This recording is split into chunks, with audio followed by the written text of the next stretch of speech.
सभी प्यारे दोस्तों का स्वागत है सार्थक कोचिंग क्लासेस में। जैसा कि आप सभी साथियों को पता है, हमारी हिंदी की सभी एक दिवसीय एग्जाम्स के लिए कंप्लीट हिंदी की चैप्टर वाइज क्लास चल रही है, जिसमें हमने बहुत सारे चैप्टर कंप्लीट कर लिए हैं। ठीक है दोस्तों, यदि आपने इससे पहले की क्लासेस नहीं देखी तो उनको अवश्य देख लें। उसकी लिंक मैंने आपको नीचे डिस्क्रिप्शन में दे दी है। ठीक है दोस्तों, वहाँ जाके आप उन क्लासेस को देख सकते हैं। आज जो हमारा चैप्टर है नया, उसका नाम है रस। क्या दोस्तों, आज हम पढ़ेंगे रस के बारे में। ठीक है दोस्तों, ये क्लास आपके लिए अति महत्वपूर्ण होने वाली है, क्योंकि इस चैप्टर से आपके एग्जाम में 1 से 2 क्वेश्चन अवश्य देखने को मिलेंगे। ठीक है दोस्तों, तो चलिए अपनी क्लास स्टार्ट करते हैं बिना देर के हुए। लेकिन उससे पहले जो प्यारे दोस्त नए हैं वो चैनल को सब्सक्राइब कर लेंगे, वीडियो को लाइक कर देंगे, दोस्तों में शेयर कर देंगे। ठीक है दोस्तों, चलिए अपनी क्लास स्टार्ट करते हैं। देखिए दोस्तों, सबसे पहले जान लेते हैं रस। रस के बारे में, रस होते क्या है? रस का मतलब होता है दोस्तों आनंद। रस का मतलब क्या होता है? रस का मतलब होता है आनंद। ऐसा नहीं है आम के जूस को रस कहते तो वो रस नहीं होता। रस का मतलब होता है आनंद। क्या होता है? आनंद होता है। देखिए दोस्तों, रस की परिभाषा जान लेते हैं। रस का शाब्दिक अर्थ है आनंद। क्या है दोस्तों? आनंद। ठीक है दोस्तों, काव्य को पढ़ने या सुनने से जिस आनंद की अनुभूति होती है उसे रस कहते हैं। क्या कहते हैं? रस कहते हैं। क्लियर हुआ दोस्तों आपको रस का मतलब क्या होता है? रस का मतलब होता है आनंद। क्या होता है? आनंद। ठीक है दोस्तों, भरत मुनि द्वारा रस की परिभाषा की दी गई है, उसके बारे में जान लेते हैं। रस उत्पत्ति को सबसे पहले परिभाषित करने का श्रेय भरत मुनि को जाता है। किसको जाता है? भरत मुनि को जाता है। उन्होंने अपने नाट्य शास्त्र में रास रस के 8 प्रकारों का वर्णन किया है। कितने प्रकारों का वर्णन किया है? 8 प्रकारों का वर्णन किया है। ऐसा किसने कहा है? भरत मुनि ने किया है। ठीक है दोस्तों, भरत मुनि के द्वारा रचित नाट्य शास्त्र के 8 रस है। कितने? 8 रस है। कौन कौन से हैं? श्रृंगार रस है, हास्य रस है, रौद्र रस है, करुण रस है, वीर रस है और अद्भुत रस है, विवत्स रस है, भयानक रस है। ठीक है दोस्तों, 8 प्रकार के रस बताए भरत मुनि ने। बाकी के बाद में जुड़े, जैसे शांत रस, वात्सल्य रस और भक्ति रस, ये बाद में जुड़े। ठीक है दोस्तों, क्लियर हुआ आपको? बिल्कुल क्लियर हो गया होगा। ठीक है दोस्तों, मुझे उम्मीद है आपने नोट्स बना लिए होंगे। यदि आपने नोट्स नहीं बनाए तो आप अवश्य बना लें, क्योंकि दोस्तों जब तक आप नोट्स नहीं बनाएंगे आपको कुछ समझ में नहीं आएगा। ठीक है दोस्तों, इस क्लास की पीडीएफ डाउनलोड करने के लिए आप हमारे टेलीग्राम ग्रुप को ज्वाइन कर सकते हैं, जिसकी लिंक मैंने आपको नीचे डिस्क्रिप्शन में दे दी है। ठीक है दोस्तों, वहां जाके आप पीडीएफ को डाउनलोड कर लीजिए, फिर उससे आप अपने नोट्स बना लीजिए। ठीक है दोस्तों, चले आगे, चलिए आगे चलते हैं। आप जान लेते हैं दोस्तों, हमने जान लिया कि भरत मुनि ने कितने बताए? 8 प्रकार के, क्या बताएं? 8 प्रकार के रस बताएं। लेकिन उसने बाद में कितने जोड़े? 3 और जोड़े, तो कितने हो गए टोटल? 11 रस हो गए। कितने हो गए? 11 रस हो गए। ठीक है दोस्तों, रस के 4 अंग होते हैं। रस के अंग कितने होते हैं? रस के अंग 4 होते हैं। एक तो स्थायी भाव होता है, एक विभाव होता है, एक अनुभाव होता है, एक संचारी भाव अथवा व्यवचारी भाव भी कहते हैं। ठीक है दोस्तों, तो 4 प्रकार के अंग होते हैं रस के। अब देखिए स्थायी भाव के बारे में जान लेते हैं। स्थायी भाव का अर्थ होता है प्रधान। क्या दोस्तों? स्थायी भाव का अर्थ है प्रधान भाव। प्रधान भाव भी हो सकता है जो रस की अवस्था तक पहुंचाता है। स्थायी भाव व्यक्ति के हृदय में हमेशा विद्यमान रहते हैं। आपको याद क्या रखना है मैं बता देता हूँ। आपको परिभाषा देखिए, किसी की भी याद नहीं रखनी, मैं बता दूं आपको। मैं आपको सिंपल सी परिभाषा बताऊंगा, इसलिए वो आपको याद रखनी है। स्थायी भाव का मतलब क्या होता है? स्थायी मतलब क्या होता है? जो हमेशा रहे। स्थायी मतलब क्या होता है? जो हमेशा रहे। भाव माने क्या होता है? जो आपके विचार हो, जो विचार आपके अंदर हमेशा रहे, लेकिन उनको जगाने वाला कोई होना चाहिए, तो क्या कहते हैं उसको? स्थायी भाव कहते हैं। जैसे दुख आपके अंदर हमेशा है, लेकिन आप जब जागेंगे तब जैसे आपको कुछ दिखेगा तभी तो होगा दुख। आपको कोई जगाएगा आपके अंदर के दुख को, तभी तो दुख होगा। जैसे खुशी, आप खुशी के लिए तैयार है, आपके अंदर के क्या है? आपके अंदर स्थायी है, लेकिन उसको जगाने वाला कोई तो चाहिए, तो उसको क्या कहते हैं? स्थायी भाव कहते हैं। जो आपके मनुष्य के अंदर हमेशा रहे उनको स्थायी भाव कहते हैं। ठीक है दोस्तों, क्लियर हुआ? बिल्कुल क्लियर हो गया होगा। जिस तरह हमारे पास रस कितने? 11 रस है। कितने रस हैं? 11 रस है। और स्थायी भावों की संख्या भी कितनी हो जाएगी? तो 11 हो जाएगी। कितनी हो जाएगी? 11 हो जाएगी। ठीक है दोस्तों, इनके बारे में जान लेते हैं। कुल स्थायी भावों की संख्या कितनी हो गई? 11 हो गई। ये आप नोट करेंगे। यहाँ दोस्तों आपको रस दिए गए हैं, यहाँ इनके स्थायी भाव दिए गए हैं। ये आपसे एग्जाम में पूछा जाता है, इसलिए इसका 3 स्टार बना लेंगे इस पे कि रस और इनके स्थायी भाव क्या है, ये आपसे पूछा जाता है। तो आपसे पूछेगा श्रृंगार रस का स्थायी भाव क्या है, तो आप बताएंगे रति है। क्या? रति है। ठीक है दोस्तों, आपसे फिर पूछेगा हास्य रस का स्थायी भाव क्या है, तो आप बताएंगे हास्य। क्या? हास्य। आपसे पूछेगा रौद्र रस का स्थायी भाव क्या है, तो आप बताएंगे क्रोध है। क्या है? क्रोध है। आपसे पूछेगा करुण रस का स्थायी भाव क्या है, तो आप बताएंगे शोक है। क्या है? शोक है। आपसे पूछेगा वीर रस का स्थायी भाव क्या है, तो आप बताएंगे उत्साह। वीर रस मतलब जैसे अभी मैं आपको आगे चल के बताऊंगा तो और क्लियर हो जाएगा। अद्भुत रस का स्थायी भाव क्या होता है, तो आप बताएंगे आश्चर्य या विस्मय। ठीक है दोस्तों, विवत्र रस का स्थायी भाव क्या होता है, तो आप बताएंगे जुगुप्सा। क्या होता है? जुगुप्सा। ठीक है दोस्तों, भयानक रस का स्थायी भाव क्या होता है, तो आप बताएंगे भय। क्या होता है? भय। ठीक है दोस्तों, और शांत रस का स्थायी भाव क्या होता है, तो आप बताएंगे निर्वेद। क्या होता है? निर्वेद। ठीक है दोस्तों, वात्सल्य रस का स्थायी भाव क्या होता है, तो आप बताएंगे वात्सल्यता। क्या होती है, वात्सल्यता। ठीक है दोस्तों, और भक्ति रस का स्थायी भाव क्या होता है, तो आप बताएंगे भक्ति। ठीक है दोस्तों, आपको स्थायी भाव क्लियर हुए, बिल्कुल क्लियर हो गए होंगे। ना क्लियर हुए दोस्तों तो आप इनको एक बार फिर से देख लीजिए, अपनी नोटबुक में नोट कर लीजिए, फिर आपको क्लियर हो जाएंगे। आगे चलिए आगे चलते हैं। अब जान लेते हैं दोस्तों विभावों के बारे में। हमने क्या पढ़ा, हमने पढ़ा रस के अंग कितने होते हैं, 4 होते हैं। तो पहला कौन सा पढ़ा, हमने स्थायी भाव पढ़ा। अब पढ़ेंगे विभाव, फिर पढ़ेंगे अनुभाव, फिर क्या पढ़ेंगे, फिर पढ़ेंगे संचारी भाव। ठीक है दोस्तों, या व्यभिचारी भाव। क्लियर हुआ, बिल्कुल क्लियर हो गया होगा। तो विभाव के बारे में जान लेते हैं। जो कारण व्यक्ति, पदार्थ आदि दूसरे व्यक्ति के हृदय में स्थायी भाव को जागृत तथा उद्दीपित करते, उन्हें विभाव कहते हैं। आपको नहीं समझ में आया, मैं आपको बताता हूँ। जिस कारण से, देखिए दोस्तों, किसी भी कारण से किसी मनुष्य के अंदर जो विचार होते हैं ना, जो भाव होते हैं, वो प्रकट होते हैं, उनको विभाव कहते हैं। उसको मतलब जो आपके भावों को प्रकट करे, उस वजह को विभाव कहते हैं। क्या कहते हैं, विभाव कहते हैं। ठीक है दोस्तों, विभाव 2 प्रकार के होते हैं। एक तो आलम्बन विभाव होता है, एक उद्दीपन विभाव होता है। आलम्बन विभाव क्या होता है, जिस व्यक्ति अथवा वस्तु के कारण कोई भाव जागृत होता है, उस व्यक्ति अथवा वस्तु को उस भाव का आलम्बन विभाव कहते हैं। जैसे नायक और नायिका का प्रेम में। आलम्बन विभाव के 2 पक्ष होते हैं, एक तो आश्रयलंब होता है, एक विषयालंब होता है। जिसके मन में भाग जगे वह आश्रयलंब होता है, तथा जिसके प्रति या जिसके कारण मन में भाग जगे वह विषयालंब कहलाता है। उदाहरण, यदि राम के मन में सीता के प्रति रति का भाव जागता है तो राम आश्रय होंगे और सीता विषय होंगे। आपको नहीं क्लियर हुआ, मैं आपको बताता हूँ सिंपल भाषा में। देखिए दोस्तों, यदि किसी व्यक्ति को देखकर या वस्तु को देखकर किसी के मन में कोई भाव जागृत होता है, क्या दोस्तों, कोई भाव जागृत होता है, तो उसे आलम्बन विभाव कहते हैं। जैसे कि मैं बताऊं आपको, कृष्ण को देख के राधा के मन में क्या हुआ, राधा के मन में भाव जागृत हुआ। ठीक है दोस्तों, तो किसके मन में हुआ, राधा के मन में हुआ। राधा क्या होगी, राधा आश्रयलंबन हो गई। और किसके प्रति हुआ, कृष्ण के प्रति हुआ, तो कृष्ण क्या हो गए, विषयालंबन हो गए। क्लियर हुआ आपको, बिल्कुल क्लियर हो गया होगा। आगे चलिए आगे चलते हैं। अब जान लेते हैं दोस्तों उद्दीपन विभाव। उद्दीपन विभाव क्या होते हैं, जिन वस्तुओं या परिस्थितियों को देखकर स्थायी भाव उद्दीपित तथा तीव्र होने लगते हैं, उन्हें उद्दीपन भाव कहते हैं। जैसे देखिए दोस्तों, राधा ने कृष्ण को देखा, बिल्कुल देखा, उनके बाद क्या हुआ, अनुलोम विभाव हो गया।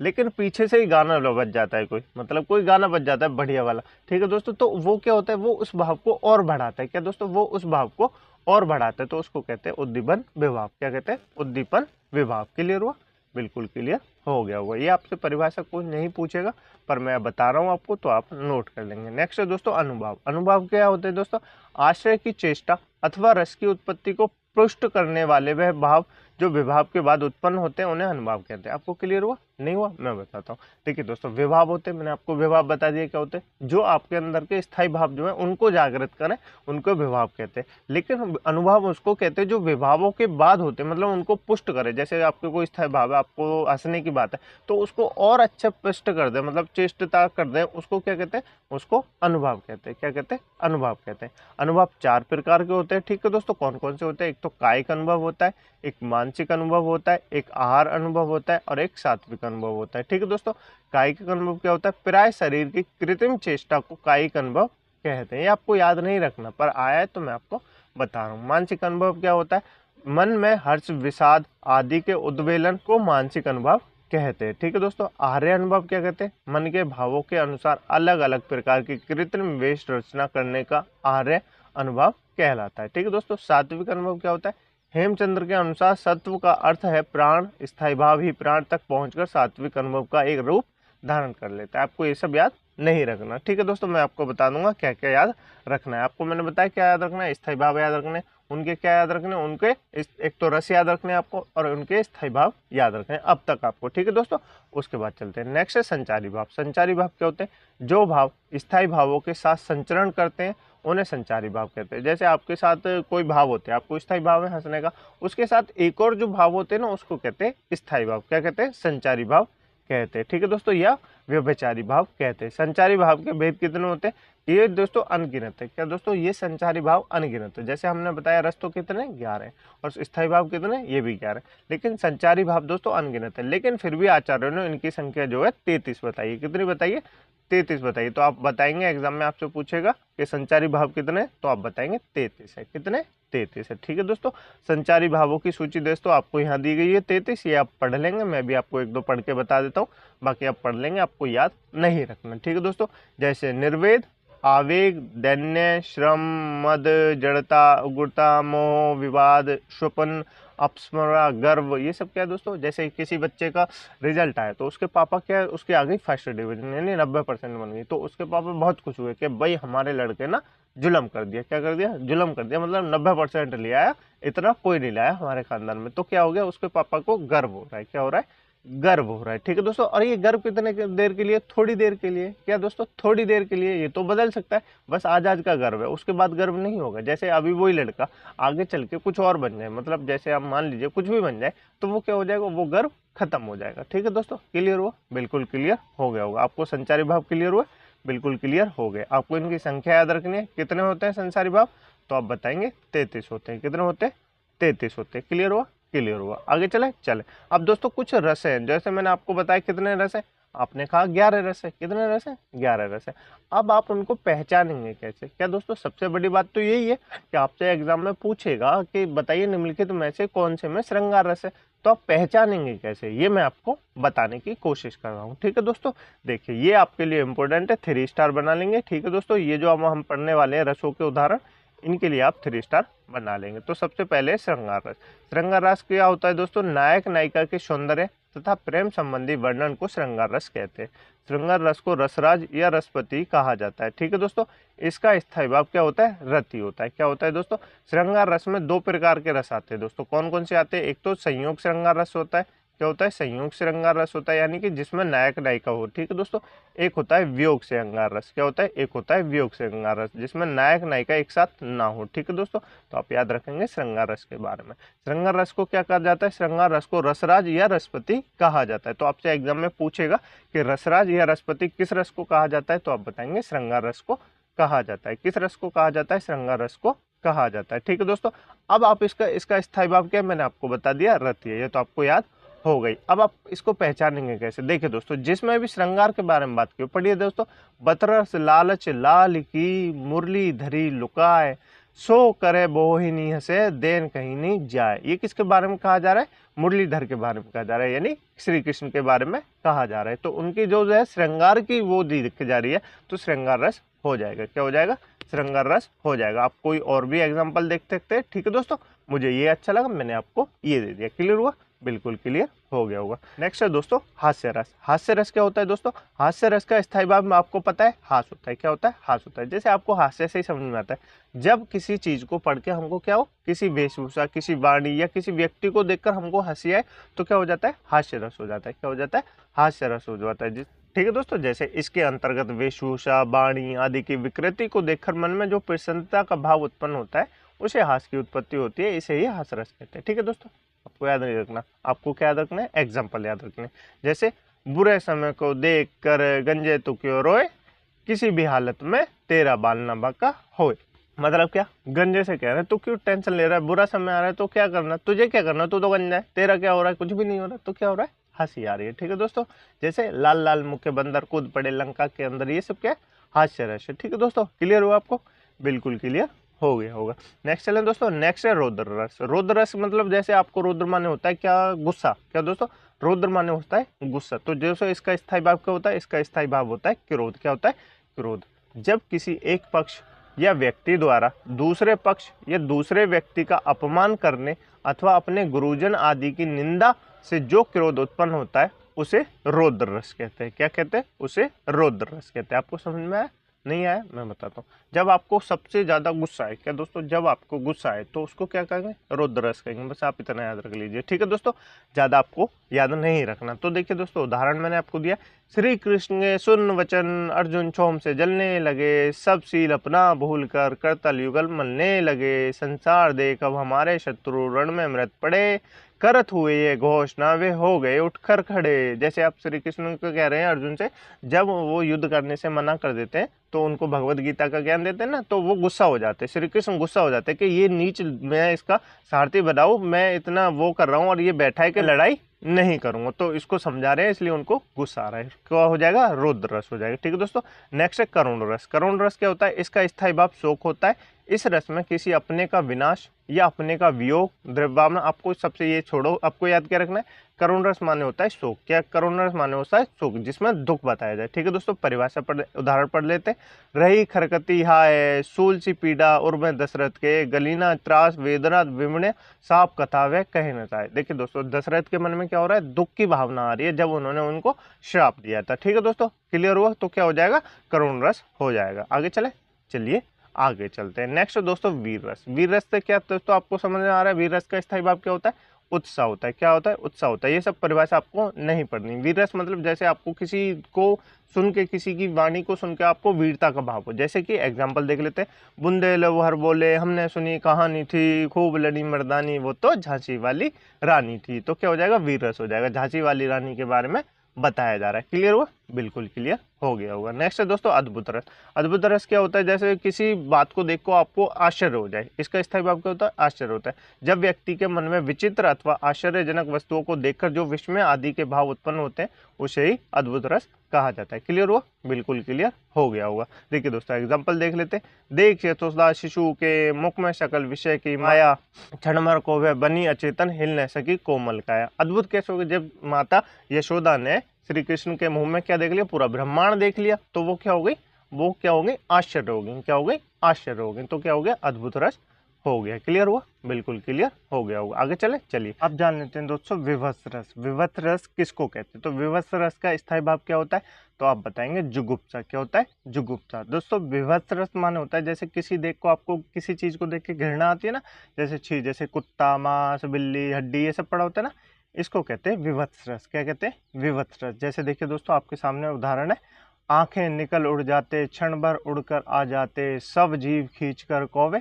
चुभला चुभला कर का थे, भोजन में श्वान लगे, मुर्दे थे भू पर पेट लगे, खा मांस चट लेते थे, चटनी सैम बहत बहत बेटे। तो आपको क्या लग रहा है दोस्तों, आपको घृणा आ रही है। क्या आ रही है, घृणा आ रही है। तो कौन सा भाव हो जाएगा, विभत्स रस हो जाएगा। ठीक है दोस्तों, इसका स्थायी भाव क्या होता है, जुगुप्सा होता है। क्लियर हुआ, बिल्कुल क्लियर हो गया होगा। ठीक है दोस्तों, नेक्स्ट है भयानक रस। भयानक रस क्या होता है दोस्तों, इसका स्थायी भाव होता है भय। क्या होता है, इसका स्थायी भाव होता है भय। जब किसी भयानक या बुरे व्यक्ति या वस्तु को देखने या उससे संबंधित वर्णन करने या किसी दुखद घटना का स्मरण करने से मन में जो भय उत्पन्न होता है, उसको क्या कहते हैं, भयानक रस कहते हैं। क्लियर हो, देखिए दोस्तों जैसे आपके सामने एग्जाम्पल दिया हुआ है, आखिन यौवन के रंग उभार, हड्डियों के हिलते कंकाल, कचों के चिकन काले, व्याम के चुली कांच शिवर। तो आपको क्या लग रहा है, भय लग रहा है। क्या लग रहा है, भय लग रहा है। तो क्या हो जाएगा, भयानक रस हो जाएगा। क्लियर हुआ दोस्तों, बिल्कुल क्लियर हो गया होगा। नेक्स्ट है दोस्तों शांत रस। शांत रस क्या होता है दोस्तों, इसका स्थायी भाव निर्वेद होता है। क्या होता है, निर्वेद होता है। मोक्ष और अध्यात्म, जब दोस्तों आपको शांति मिले, क्या दोस्तों,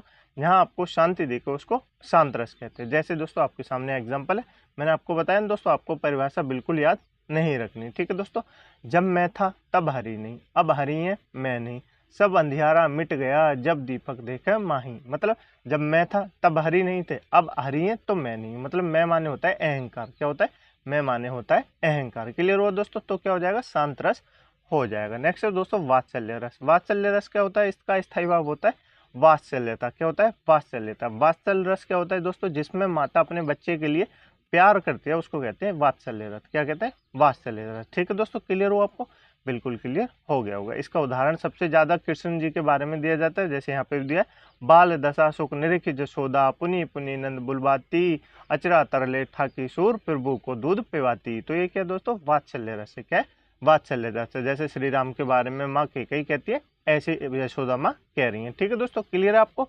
बिल्कुल क्लियर हो गया होगा। ठीक है दोस्तों, नेक्स्ट है भक्ति रस। भक्ति रस क्या होता है दोस्तों, भक्ति रस होता है जिसमें इसका स्थायी भाव होता है भाव। क्या होता है, इसका भाव होता है भक्ति या देवव्रति। ठीक है दोस्तों, आपको क्लियर हुआ, बिल्कुल क्लियर हो गया होगा।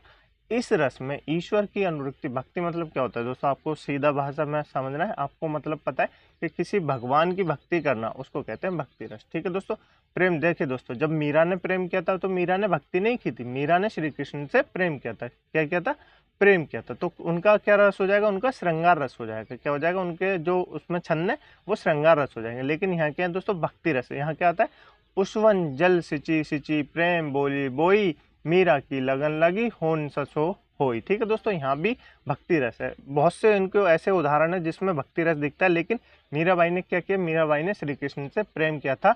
ठीक है, उनकी भक्ति नहीं की थी, प्रेम भाव से भक्ति की थी, तो श्रृंगार रस हो जाएगा। क्लियर हुआ दोस्तों, आपको बिल्कुल क्लियर हो गया होगा। ठीक है दोस्तों, मुझे उम्मीद है आपको आज की क्लास अच्छी लगी होगी, आपको रस क्लियर समझ में आ गए होंगे।